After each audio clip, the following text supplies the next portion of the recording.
Between the vast mythology underpinning James Cameron's fictional universe and his plan for at least two more movies, Avatar, Fire and Ash invites plenty of speculation and theories. The third in the series, Avatar, Fire and Ash is expected to continue lingering plot points from previous installments. Kiri's connection to Eywa, for example, while also giving some idea of what Cameron's endgame will look like in Avatar 5.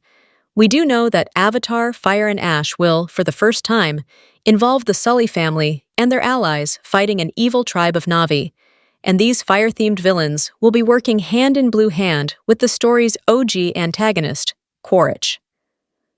Beyond that, the story of Avatar, Fire and Ash remains a relative enigma.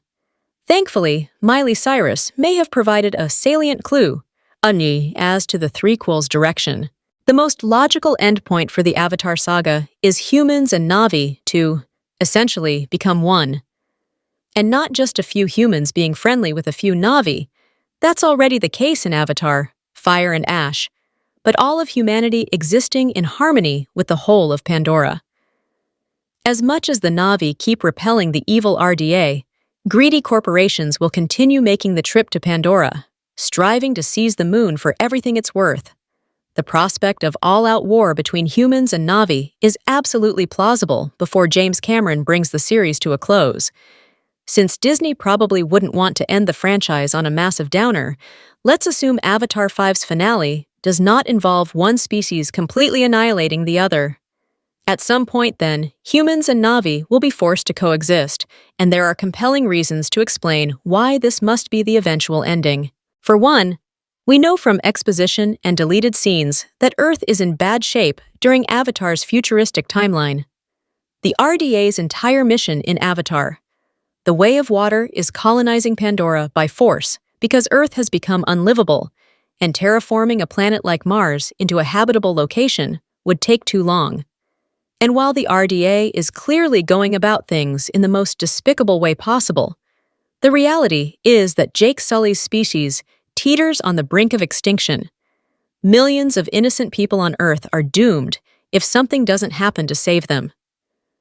The Avatar story could end with the Na'vi accepting refugees from Earth, and the two species learning to embrace each other peacefully, using the Sully family as a template. A roommate arrangement on Pandora would inevitably lead to more humans being transferred into Avatar bodies when they die, just like Jake, Grace, and Quaritch. Over the course of several generations, the line between human and Na'vi would then become indistinguishable, and a new species would arise. The merciful Na'vi rescuing humans from extinction would flip the white savior narrative from the first Avatar movie completely on its head, giving Cameron's epic tale a satisfyingly meaningful conclusion. With Avatar, Fire and Ash.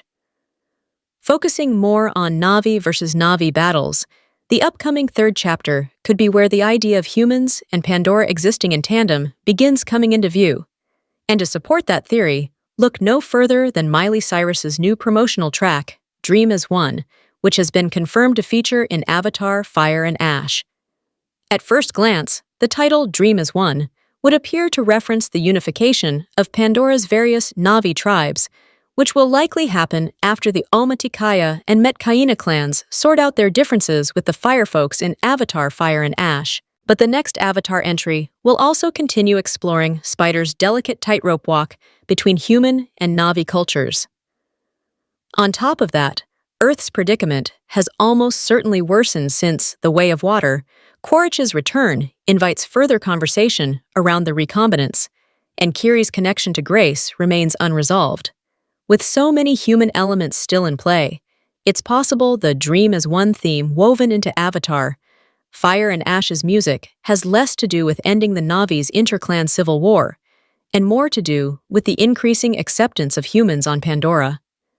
Whatever Pandora's future looks like, it seems inextricably bound to Kiri. Born from Grace's avatar, Kiri appears to represent the will of Eywa itself and communes with the Na'vi deity more closely than any other member of her species. Kiri could even be the physical manifestation of Eywa herself,